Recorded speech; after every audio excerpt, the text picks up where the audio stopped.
Over the note, Captain.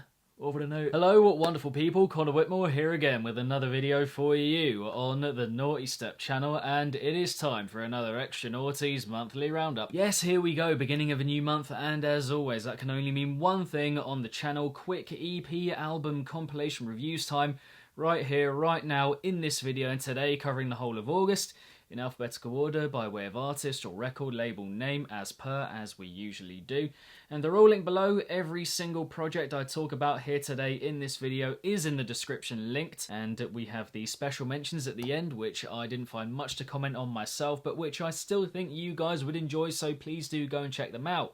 All bass music in this video, in these videos overall, and yeah, let's go. And kicking off this installment, we have the new EP from Asura, Gem World. Lots to like about this EP, and I'm enjoying it more than when I did the first listen a couple of weeks ago. If you haven't checked it out yet, please go and do so. It's up on the channel.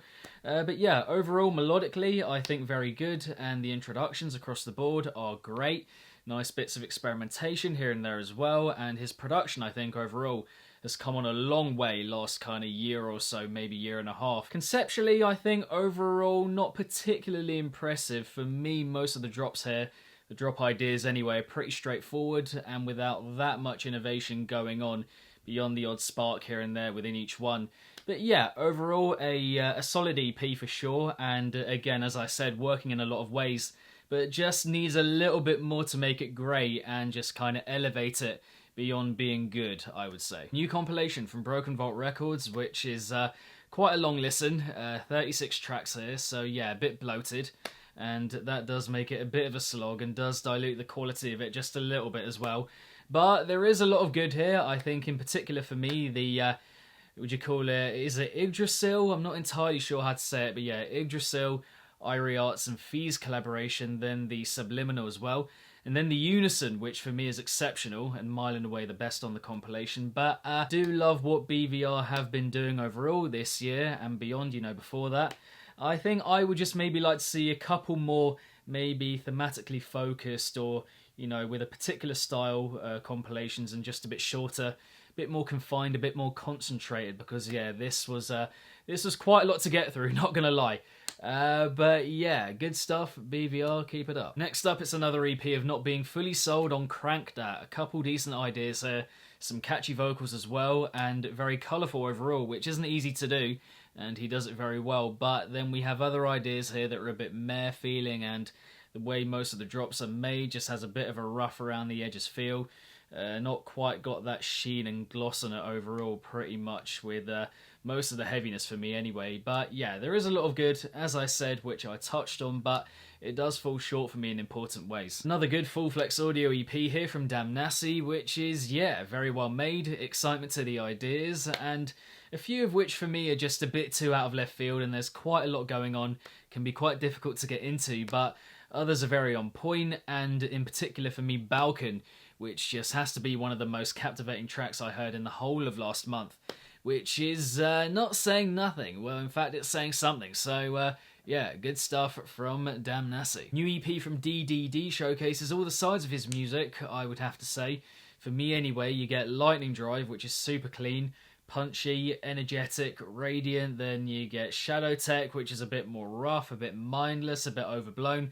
Just a bit more standard with the ideas, I think. And then elsewhere, we get really good bits of sound and melody, and then other moments which just feel a bit scattered and random and all of that. So, you know, we really do get it all here from DDD, both the good and the not so good. New EP from Ecraze is a bit of a tale of two halves situation for me, I would have to say. I think the first two, very classic him, you know, stomping metallic rhythm, little ingenuity on show, and just nothing new really for him. And then the second two, we get a bit more invention, a bit more flavour injected into his style. It's just way more unpredictable and fun, and he's kind of playing about with his design and the sounds and the layout, all that kind of thing. So yeah, I think for me anyway, the EP can kind of be split in two, but good overall. Still got mixed feelings on this Feed Me album, have to be honest. I enjoy some of the tracks a bit more than when I did the first listen. Again, up on the channel, if you want to go and check it out, please go and do so. Cost a Fiver, I enjoy more, and Big Kitten as well, even more so. One of the best LP introductions I've heard in quite a while, which is saying something, but it doesn't quite follow that up. Overall here, this album just feeling like it's lacking conceptually. You know, I love how much it sounds like him. it's very clearly a feed me LP, but I'm just not that enthused by loads of the ideas that we're getting here, and a lot of the production feels flat and clunky. Yeah, it's one of those where I really want to like it, but I just don't quite yet. After that, my favourite DPMO EP so far, I think, from Flax, which isn't incredible, not saying that, but definitely very, very good. And it can be quite difficult, I think, making large metallic rhythm like that catchy, but he really does it, and very well.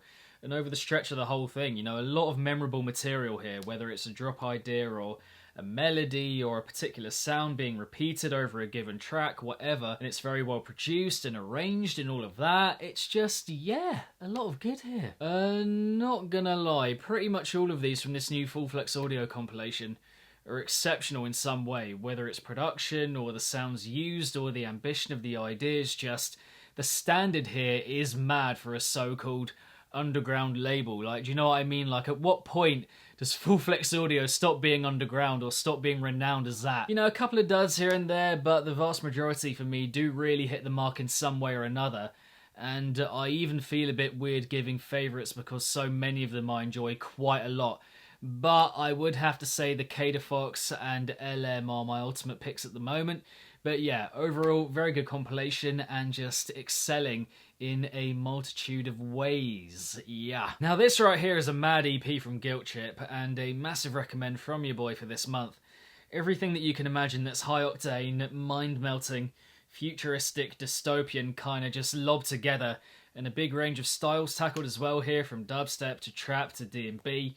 Stuff verging on breakcore and halftime, that kind of thing, and a lot of the arrangement being near unfathomable in how good it is with the amount being brought together. A couple that aren't that sharply assembled and come off as a bit more rough and do bring the overall EP just down a little bit, but I mean, generally this EP, this project, this collection, wow, a definite top 2 or 3 recommend from the month of August. Faux show. New EP from Jules, one I was looking forward to a decent amount, and it is good. I think it does deliver in quite a lot of ways, you know, atmospheric as per from him, scaled, emotional, grand trap music, the usual from Jules. I don't think anything remarkable here for me all through the night aside, which is one of those that I'm liking quite a bit and could even be a top 50 track of the year contender, you know, in that video in December, that kind of thing. But overall for me, just a pretty solid exhibition of his sound and style without being that special, I would say.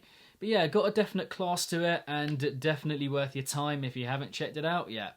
Yeah. New EP from Knock 2, which is growing on me more the more I hear it. I think, you know, initially thought it was just a bit of fun but could have been a bit more memorable, but over time, just realising how catchy these tunes are and the EP is overall as a result. And there's a nice variety to it as well, and the vocal sample usage throughout is fantastic, and it's got a kind of unique flavour to it as well. Not many EPs out there sounding like this one, I would have to say.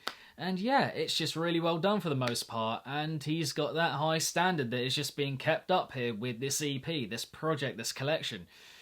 Good stuff. If you're into or big on your future garage in any way whatsoever, then we have another top recommend for you right here from Lazarus Moment, which is just a super immersive, soundscapey, deep feeling, but also very intricate EP or collection. And yeah, really textured in feel and well crafted, but also quite abstract in how much is brought together here and just how it jumps from one style to another. Yeah, a lot going on, and I think it makes for a beautiful listen. Really, to be honest, you should give it a chance for the artwork alone. I mean, just look at it. Beautiful stuff, but yeah, overall just a great EP. One of my favourite Eat Brain EPs for quite a while, I would have to say here, from Live On. For me, the middle 2 of the 4 aren't massively effective, but still solid enough, I would have to say. But then the opener and closer, Mirage and Vanilla Sky, are very effective. So yeah, opening and closing it very well, very effectively. Just proper energised D&B, grungy, exciting, memorable stuff in large parts here for this EP. So yeah, a definite favourite this year from Eat Brain from Live On. Following that, another good audio untapped EP right here.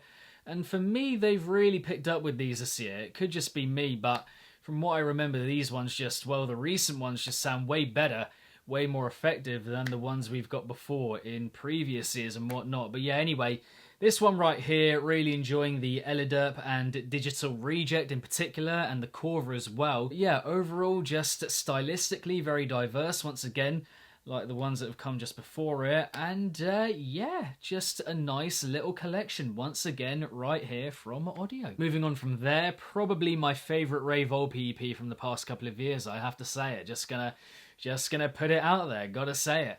Only really the Virus Syndicate collaboration I'm not massive on drops wise, but then that one does have the extra appeal of having an actual vocalist, so I'm definitely still enjoying it for that. There's one kind of avenue still that I can appreciate that track for.